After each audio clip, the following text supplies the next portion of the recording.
las 7 de la mañana con 18 minutos y a propósito de este tema, hacemos contacto en este momento con nuestro primer invitado, Julio César Calero, se encuentra con nosotros ya conectado. Él fue director del trabajo del Ministerio de Trabajo en Santo Domingo a nivel provincial y vamos a platicar precisamente sobre este veto presidencial y la corrección de la interpretación de la causal de fuerza mayor. ¿Qué es? ¿Qué significa? ¿Quiénes nomás deberían estar enterados? Y esto ya está con este veto por parte del presidente de la República, ya es ley, hay que esperar la publicación en el registro oficial. Profundicemos sobre ese paso de la ley humanitaria. Muy buenos días, Julio César, qué gusto saludarte a los tiempos. Bienvenido a la señal de Saracay Televisión. Gracias, Marianela. Buenos días a todos los santomingueños que están en sintonía de Saracay Televisión. Y sí, importantes cambios, son 32 observaciones que se han este proyecto de ley de ayuda humanitaria por parte del presidente en un veto parcial. Tú preguntabas, ¿qué pasa ahora? Le devuelve la pelotita a la Asamblea Nacional, donde tienen 30 días aproximadamente, a partir del día de ayer que se entregó a la Asamblea, según el artículo 64 de la Ley Orgánica Legislativa. Será ahora el Congreso Nacional, a través de los asambleístas, que dentro de los 30 días, a través de una sesión ordinaria, hagan cambios a lo que ha dicho el presidente, o lo promulguen o lo acepten de alguna manera, tal y cual como los cambios que ha hecho el presidente. ¿Cuáles son los principales cambios que se presentan, Julio César?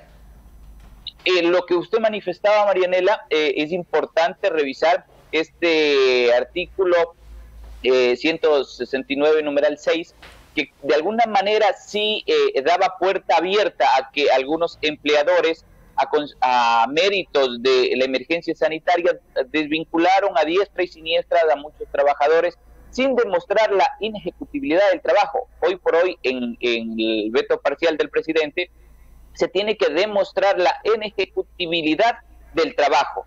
Si es que no existe ese demostramiento fundamentado y basado por parte de los empleadores, ahora corre un riesgo de, aparte de pagar un despido intempestivo, ser multado con 1.5 más de lo que señala el artículo 188, que era el pago triple o reiterado en tres montos al último sueldo que tiene que pagar el empleador que despide injustificadamente a un trabajador. Eso se corrige y quienes estamos, profesionales que estamos en la materia laboral, vemos con buen agrado de que ese veto parcial exclusivamente a ese artículo se haya hecho, y ahora tiene que demostrar el empleador que no puede seguir en su trabajo y que es imposible seguir en su trabajo o en su giro de negocio. Por lo tanto, ahí sí el ministerio va a tomar otras consideraciones. Contrario, no. Julio César, cuando hablamos de términos como estos, inejecutabilidad, a veces decimos, bueno, ¿y qué significa? ¿Y hasta dónde va? Porque en el Ecuador la ley es interpretativa y depende de quién y cómo la proponga. ¿Qué significa? ¿Qué nomás abarca la inejecutabilidad? Esa palabra complicada, pero que creemos que a los empleadores se les va a complicar mucho más. Así es. Por ejemplo, te pongo un detalle. Alguien que tenía una empresa de zapatos y fabricaba zapatos, en el momento de que le llega el COVID, él dice, bueno, ya no puedo seguir teniendo más zapatos, por lo tanto a mis empleados, chao, los dejo, gracias, los despido. Y le digo al Ministerio de Trabajo, vea, lo que pasa es que yo ya cerré, ya no puedo diseñar más zapatos. Entonces el Ministerio de Trabajo le va a decir, a ver, no, eso no es fundamento para terminar una relación laboral. Usted después de la pandemia, ¿tiene las máquinas funcionando? Sí, sí las tengo. ¿Por qué no puede hacer que el cuero se acabó, los herramientas se acabó, el insumo primario se acabó? No, sigue habiendo. Entonces no hay pretexto para no seguirlos teniendo. Se puede reactivar el comercio. En tanto, un poco va diseñado el tema turismo. La autoridad me dice que en el tema de hoteles o de discotecas no voy a poder funcionar hasta diciembre o enero, o no se sabe hasta cuándo, por lo tanto no puedo mantener una nómina. Entonces, por disposición expresa, se demuestra la inejecutibilidad. No puedo trabajar porque las autoridades sanitarias, las autoridades locales me dicen que no puedo de forma determinante y no puedo ejecutarlo. Entonces, de ahí sí el Ministerio de Trabajo le va a decir, sí tienes razón, no puedes hacer ese trabajo, por lo tanto, sí tienes la autorización de despedir a los trabajadores y no pagar un despido intempestivo, pero lo demás, la liquidación del trabajador, eso va porque va. pero no se pagará un despido intempestivo. ¿Qué es la manera? Eso nos referimos con Julio César, muchos negocios, porque hay que reconocer, han sido tiempos muy duros, muy difíciles, y hay muchos negocios que tuvieron que reducir personal.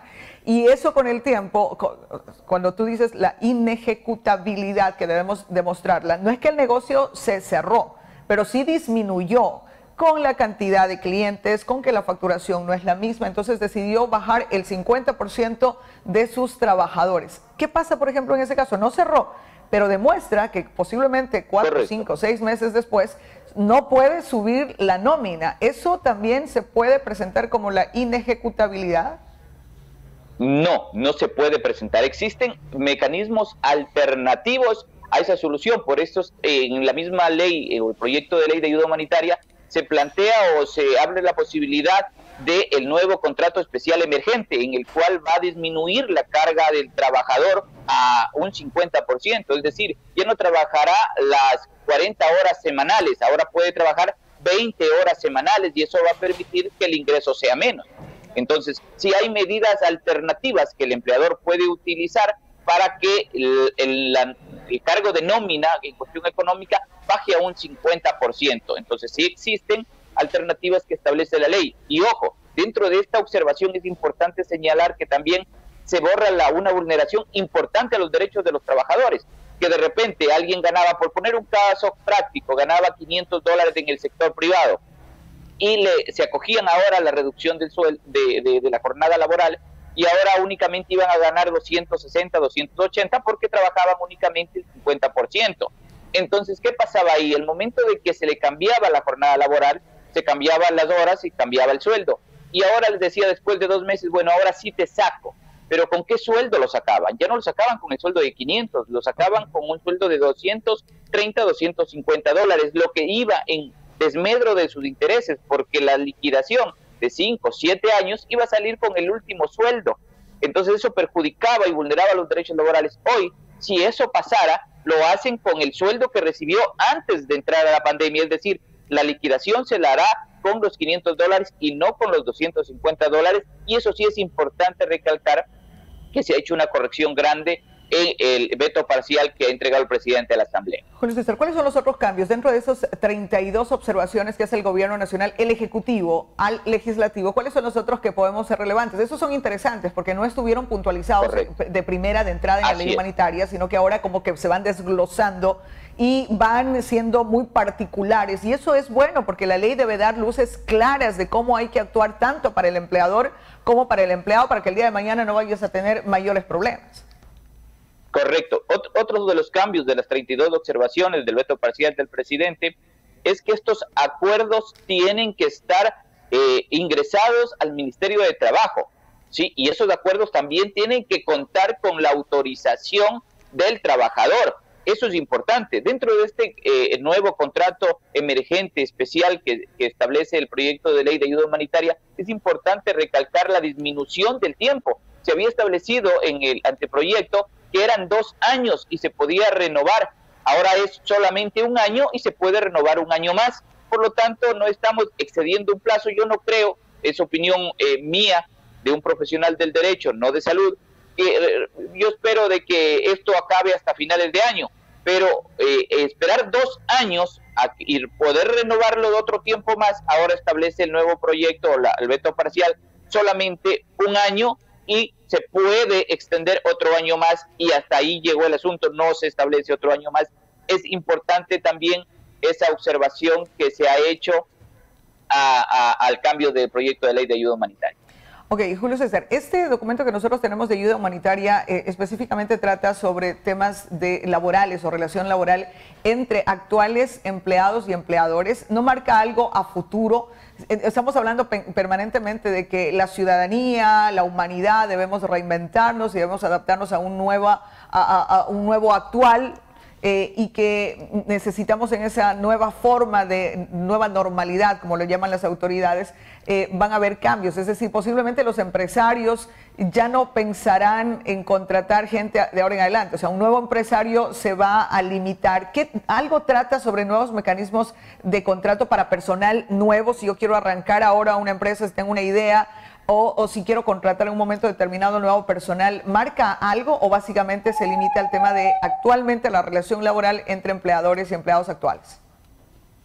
Realmente la normativa que estamos viendo es adecuada al tema de la emergencia sanitaria, es enfocado al tema de la pandemia. Establece, sí, exclusivamente, establece ciertos mecanismos para emprendedores que quieran emprender nuevos negocios y le dan el tiempo de 6 meses para que las autoridades, en este caso los gobiernos autónomos descentralizados, den esa prórroga de 6 meses de no poder obtener los documentos y que vayan regularizando dentro de los 6 meses. Con ese sentido se pretende dar un impulso a los pequeños emprendimientos para que el empresario pueda trabajar sin que, entre comillas, de estos 6 meses primeros no tengan los permisos que deben tener de las autoridades competentes en cuanto a su giro de negocio. Yo creo que también es visto de buena manera que dentro de esos 6 meses que se creen estos nuevos emprendimientos puedan sacar los permisos que deben sacar, y 6 meses yo creo que es un tiempo prudencial y es una de las observaciones que ha hecho el presidente a este proyecto de ayuda, de ley de ayuda humanitaria. Tema de permisos, de autorizaciones, es para los nuevos negocios puntualmente. ¿Qué pasa con aquellos negocios que tienen que pagar anualmente una licencia, por ejemplo los de turismo, una licencia anual de funcionamiento, los negocios que tienen que pagar una patente y posiblemente no la han pagado? Entonces, ¿es para exclusivamente los nuevos negocios o los negocios vigentes pueden acogerse a esta facilidad?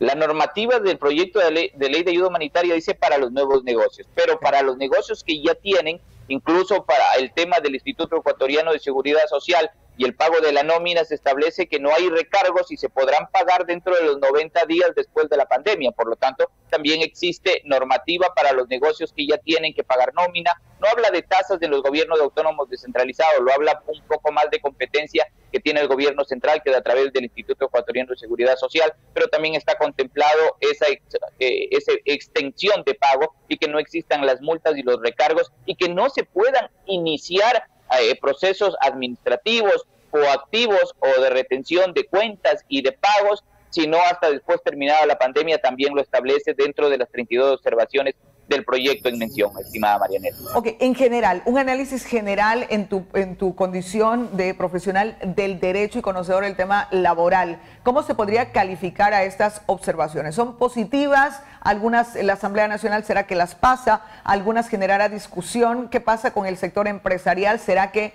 llega a la Asamblea Nacional con una voz también de su punto de vista? ¿Por dónde crees tú que pueda desenvolverse el siguiente paso?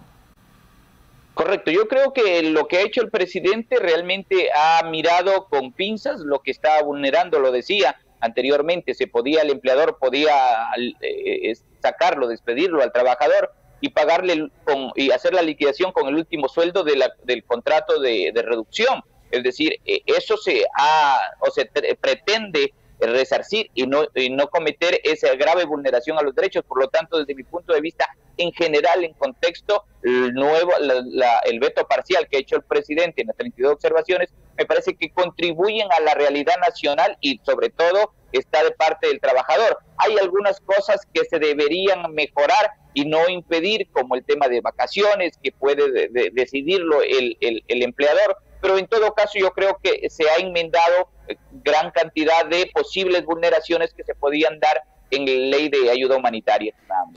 30 días entonces tiene la Asamblea Nacional para pronunciarse y después que ya pasa como pase, tiene que volver al Ejecutivo, porque a veces parece un ping-pong de aquí para allá y nosotros en la mitad, los ecuatorianos, esperando que la gente... Ya no llegaría nuevamente al Ejecutivo. Ahora pasaría por la Asamblea Nacional. Y ahí a la publicación del registro oficial y ahí... De ahí al registro oficial a la promulgación. Correcto. Ahora, Julio César, es importante reconocer que el derecho no puede ser retroactivo, es decir, ¿qué pasa? Porque parece que se va ajustando hasta que se publique, han pasado 30 días más, ¿y qué pasa con los empleadores que en este momento han tenido que actuar? Que ahora hay un poco más de reactivación con el tema amarillo, pero acuérdense cuando estuvimos hace 2 semanas con la semaforización roja y que las empresas estuvieron en un momento que tuvieron que decidir y en ese momento despidieron, en ese momento buscaron los mecanismos. ¿Qué va a pasar ahí? Porque hay como un vacío entre la realidad y entre la publicación. Imaginamos que la ley va desde que se apruebe para adelante, no de lo que se apruebe para atrás. La ley rige al futuro, al venidero, desde promulgación en el registro oficial, que es la institución correspondiente para que la ley entre en vigencia. De ahí todos los casos de despidos y de los problemas laborales se tendrán que tramitar con el Código de Trabajo en vigencia y con las resoluciones ministeriales que se hayan tomado 079, 080, 081, 078, que de alguna manera normaron, algunas de manera inconstitucional e ilegal y otras acertadamente. Con eso serán los juegos normativos legales que entraremos en vigencia a trabajar los abogados en libre ejercicio, los abogados que estarán en las empresas públicas y privadas, para tratar de solucionar estos derechos laborales. Muchísimas gracias, Julio César, por habernos acompañado en esta mañana. Gracias a ti, Marianela. Julio César Calero, abogado en libre ejercicio, pero fue director del Ministerio de Trabajo en Santo Domingo, y con este conocimiento podíamos platicar a propósito de este veto parcial a la ley humanitaria remitida ahora por el Ejecutivo nuevamente al Legislativo. Nos vamos con Edwin, tenemos más información.